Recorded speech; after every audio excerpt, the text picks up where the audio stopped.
అగ్నిసాక్షిగా episode 27. ఆ రాయి లాంటి మనసులో నీ ప్రేమతో రాగాలు పలికించాలి. వాడు నిన్ను ఒక మాట అన్నా కూడా మనసులో పెట్టుకోకురా అంటుంది నందు చేతులు పట్టుకొని అన్నపూర్ణ. అలాగే అమ్మమ్మ అంటుంది నందు కూడా. రేవంత్కి, నిష్కాకి తల్లిదండ్రుల ప్రేమ ఎలా ఉంటుందో కూడా తెలియదు.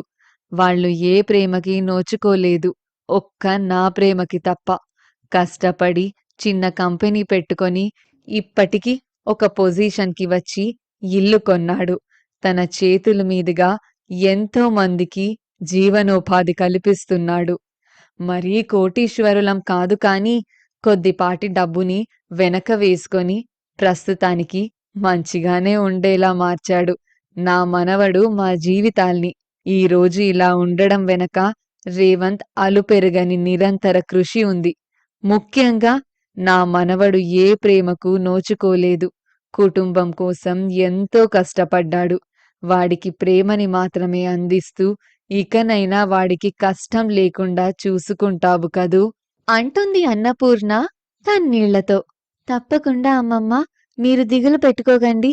ఇక నుండి మీ అందరి బాధ్యత నాదే అంటుంది మనస్ఫూర్తిగా అన్నపూర్ణకి పూర్తి భరోసా ఇస్తూ నందు. అన్నపూర్ణ ఆనందపడిపోతుంది. నందు మాటలు ఆమె మనసుకి ఊరట కలిగిస్తాయి. మన బట్టలు కూడా సర్దు నిత్య, ఇప్పటికే చాలా రోజులైంది ఇల్లు వదిలి వచ్చి అంటాడు హర్ష. అలాగే అంటుంది నిత్య. అదేంటి బాబు, అందరూ ఒకేసారి వెళ్ళిపోతే ఇల్లు బోసిపోయినట్లుగా అయిపోతుంది. మీరు కొన్ని రోజులుండి వెళ్ళండి అంటాడు రాము.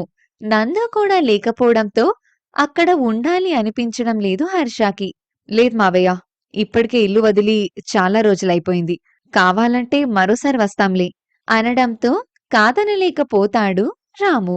కొద్దిసేపటికి హర్ష వాళ్ళు కూడా పాపతో అక్కడి నుండి వెళ్ళిపోతారు. మధ్యాహ్నం భోజనానికి కూర్చుంటారందరూ. అతి కష్టం మీద అందరూ మామూలు మూడ్కి వస్తారు. పనమ్మాయి ముగ్గురికి భోజనం వడ్డిస్తుంది. ఇంతలో టీవీలో ఒక పాట వస్తూ ఉంటే అటువైపు చూస్తూ ఉంటుంది నిష్క. ఒక తల్లి ప్రేమగా బిడ్డకి భోజనం తినిపిస్తూ పాడుతున్న పాట. నేనెప్పుడూ నా తల్లి చేత్తో ఇలా గోరు ముద్దలు తినలేదు అని బాధగా చూస్తూ ఉంటుంది నిష్క. నిష్క వైపు చూసిన అన్నపూర్ణ, నందు ఆమె చూపులు ఎటున్నాయో గ్రహించి అటు చూస్తారు. ఇద్దరికీ విషయం అర్థమయ్యి బాధగా అనిపిస్తుంది. నిష్క అంటూ పిలుస్తుంది నందు ప్రేమగా. నిష్క ఆమె వైపు తిరిగి ఆశ్చర్యపోతుంది. ప్లేట్ పట్టుకొని తన దగ్గర నిలబడి అన్నం కలిపి ముద్ద చేసి నోటి దగ్గర పెడుతుంది. నిష్క ఆశ్చర్యంగా చూస్తుంది. అలాగే అన్నపూర్ణ కూడా. ఆపట్టు అంటూ అన్నం ముద్ద నోట్లో పెడుతుంది. నిష్క కన్నీళ్లతో అలాగే చూస్తూ ఉంటుంది. ఇక నుండి నేనుండగా నీకు ఏ లోటు రానివ్వను. నీ కన్ని నేనే. నీ కళ్ళల్లో కన్నీరు మరోసారి నేను చూడకూడదు అంటూ కళ్ళు తుడుస్తుంది నందు. అన్నపూర్ణ తినడం కూడా మరిచి నందు వైపు చూస్తూ ఉంటుంది. నిష్క కూడా అలాగే నందు వైపు చూస్తూ తింటూ ఉంటుంది. నిష్కాకి కబుర్లు చెప్తూ కడుపు నిండా పెట్టేస్తుంది నందు. ఆఖరి ముద్ద దిష్టి తీసి ప్లేట్ సింక్లో పడేయటానికి వెళ్తుంది నందు. నందు హ్యాండ్స్ వాష్ చేసుకొని తిరిగి డైనింగ్ టేబుల్ దగ్గరకు వస్తుంది. చలనం లేకుండా తన వైపు ఇంకా అలానే చూస్తున్న ఇద్దర్ని ఆశ్చర్యంగా చూస్తూ నిష్క వాటర్ తాగలేదని గ్రహించి వాటర్ ఇస్తుంది తన చేతికి. అమ్మా అంటూ పిలుస్తుంది నందుని నిష్క. ఆ పిలుపుకి ఆశ్చర్యపోతారు నందు ఇంకా అన్నపూర్ణ. తల్లి ప్రేమ ఎంత మధురంగా ఉంటుందో చూపించావు. నేను నిన్నమ్మా అని పిలవచ్చా అంటూ ఆశగా అడుగుతుంది నిష్క. ఆ మాట విన్న నందు మనసు ఆనందంతో నిండిపోతే అన్నపూర్ణ కళ్ళల్లో నీళ్లు నిండుతాయి. అన్న భార్య వదిన నిష్క. వదిన తల్లితో సమానం.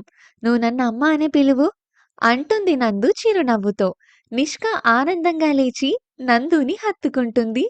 అమ్మా అంటూ. అన్నపూర్ణకి చెప్పలేనంత సంతోషంతో మాట కరువైపోతుంది. ప్రపంచంలోని ఆనందం మొత్తం తన దగ్గరే ఉన్నట్లుగా అనిపిస్తుంది ఆ క్షణం.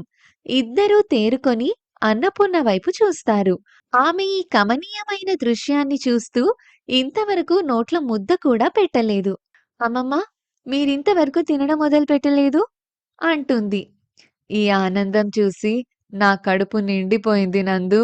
ఈ జన్మకిది చాలు అంటుంది అన్నపూర్ణ.